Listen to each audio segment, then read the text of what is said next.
12시 많은 참여 바랍니다. 자, 이어서 모닝 리포트 들어가 보겠습니다. 첫 번째는 S-오일이 되겠는데요. 1분기 실적과 관련해서는 예상치를 하회했다는 그런 내용과 함께 또 2분기에도 쉽지만은 않은 그런 모습이 나오고 있습니다.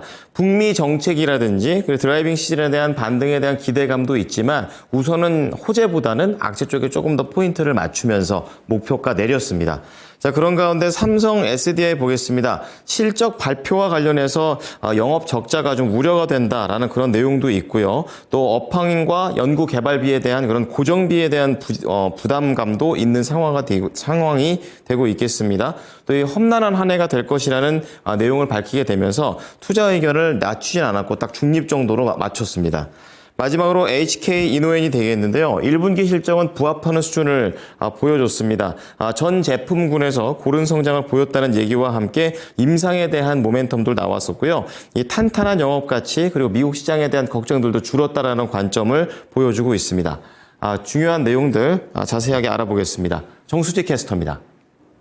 화요일 모닝 리포트입니다. 첫 번째로는 대신증권의 S-오일에 대한 리포트부터 살펴보겠습니다.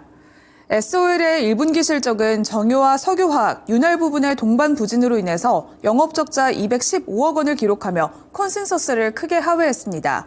보릿고개 이후 상저하고를 기대한다고 밝혔는데요. 2분기에도 정유 부분은 부진한 실적 흐름이 불가피할 것이라고 예상을 했습니다. 미중 관세 정책으로 인해서 수요가 관망세에 진입했고 중국의 운송용 연료유까지 수요가 감소하면서 러시아산 원유 수입 증가로 석유 제품의 수급 완화가 있다고 분석을 했습니다. 또한 오펙 플러스의 증산 계획으로 원가 절감은 긍정적이지만 최근의 유가 하락을 감안했을 때 2분기에 대규모의 재고평가 손실은 불가피하다고 분석을 했습니다. 다만 북미 관세 정책에 따른 석유 공급 감소와 함께 3분기에는 드라이빙 시즌이 맞물리면서 앞으로는 수요 증가에 따라서 올해 연간 정제 마진에는 변수로 작용할 수 있을 것이라고 전망을 했는데요.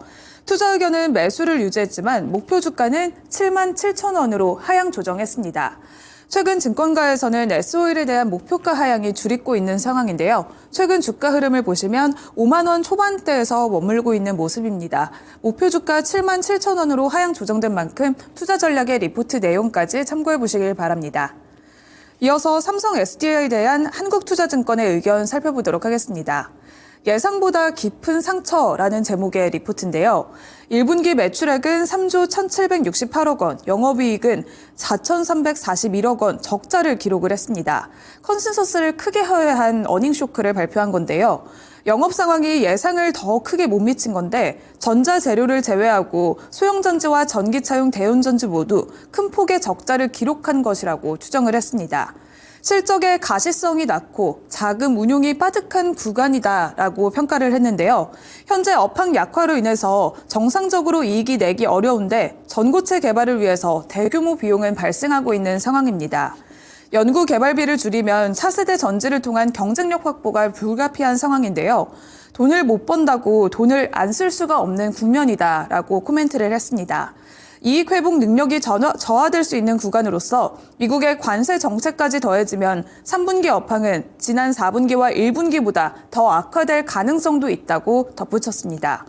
남은 올 한 해는 험난한 여정이 펼쳐질 것이라면서 투자 의견은 중립을 유지를 했습니다.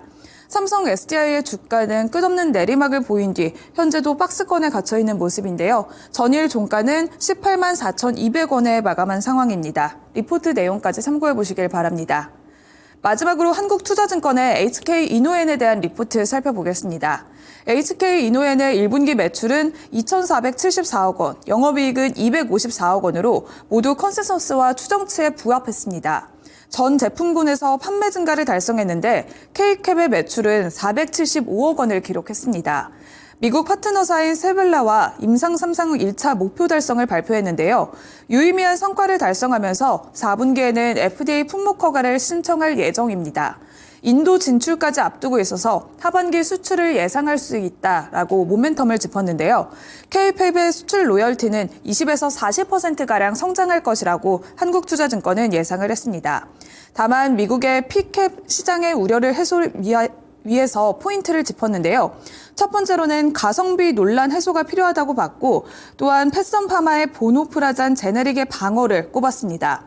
그전까지는 현재 수준의 K캡 미국의 비영업 가치가 유지될 것이라고 보이면서 목표 주가는 7만 원 선을 유지를 했습니다. 미국 진출을 앞두고 있는 HK 이노에는 최근 미국의 3상 톱라인을 발표하면서 주가는 상한가까지 직행을 했었는데요. 하지만 빠른 조정 흐름을 보이면서 전일 종가 4만 원 초반대까지 내려온 상황입니다. 올해 기술 수출 성과에 주목해 보시면서 투자 전략에 참고해 보시면 좋을 것 같습니다. 이상 세 가지 모닝 리포트 전해드렸습니다.